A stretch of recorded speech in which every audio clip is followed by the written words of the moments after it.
আজকে আমি তোমাদেরকে দেখাবো কোনো রকম ঝামেলা ছাড়াই কিভাবে সহজে তোমরা ঘরেই পিতলের জিনিসপত্র পরিষ্কার করে নিতে পারবে। পূজার বাসন আমাদের প্রত্যেকেরই ঘরে থাকে, আর পূজার বাসন পরিষ্কার করা কিন্তু আমরা অনেকেই মনে করি খুব কষ্টকর ব্যাপার, কিন্তু এই পদ্ধতি অবলম্বন করলে তোমরা কিন্তু খুব সহজে পূজার বাসন পরিষ্কার করে নিতে পারবে।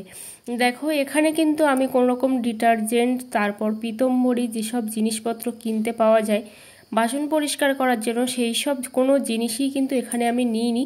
আমি যে জিনিসগুলো নিয়েছি সেটা কিন্তু একদমই আমাদের হাতের কাছে থাকে, একদম সহজ কয়েকটা জিনিস, সেইটা দিয়েই কিন্তু আমি এখানে দেখো পিতলের এই জিনিসটা আমি পরিষ্কার করে তোমাদেরকে দেখাচ্ছি। এখানে দেখতে পাচ্ছ লেবু আছে, আর সাথে হচ্ছে আরও দুটো জিনিস আছে। সেই জিনিস দুটো কি অবশ্যই তোমাদেরকে বলবো। তার আগে দেখো সত্যি পরিষ্কার হচ্ছে কিনা সেটা একবার তোমরা দেখে নাও, যে কত সহজভাবে জিনিসটাকে আমি পরিষ্কার করে ফেলছি, একদম নতুনের মতো। বেশি সময় কিন্তু লাগবে না, তোমাদের কোনো রকম লিকুইডও বানানোর প্রয়োজন নেই। জাস্ট এইভাবে তোমরা আমার মতো করে কিন্তু একটু ঘষলেই কিন্তু একদম পরিষ্কার হয়ে যাবে। তোমরা দেখতেই পেলে যে আমার পিতলের জিনিসটা কতটা নোংরা ছিল আর সেই জিনিসটা কতটা পরিষ্কার হয়ে গেছে, সেটা কিন্তু তোমরা দেখতেই পেয়েছো। তো তোমরা একটু ধৈর্য ধরে দেখো যে সত্যিই পরিষ্কার হচ্ছে কিনা, তারপর তোমরা কিন্তু এই জিনিসটাকে ব্যবহার করবে।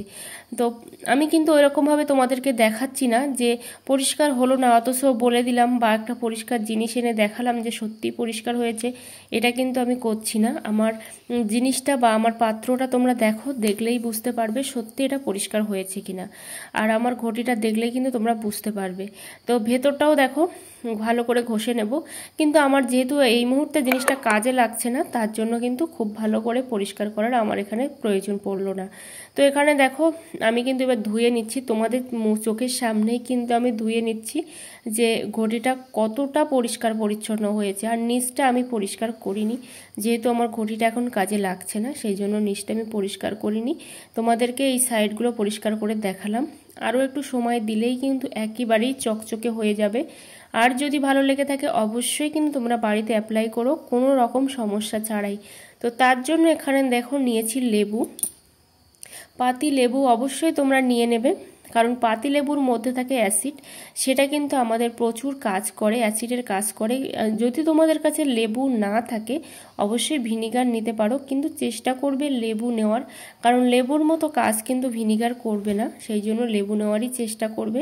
তো এখানে দেখো আমি অর্ধেকটা নিয়েছি, তারও অর্ধেকটা কিন্তু আমি নিচ্ছি, খুব বেশি একেবারেই প্রয়োজন নেই। আর যেটা নিচ্ছি সেটা দেখো এখানে হচ্ছে লবণ, খাওয়ার লবণ, যে লবণটা আমরা বাড়িতে খাই, রান্নার কাজে ব্যবহার করি, সেই লবণটাই কিন্তু নিচ্ছি। আর নিচ্ছি আমি কোলগেট, এখানে সাদা কোলগেট নিচ্ছি। অবশ্যই তোমরা সাদা কোলগেটটা ব্যবহার করবে, ভীষণই কার্যকরী এই সাদা কোলগেটটা।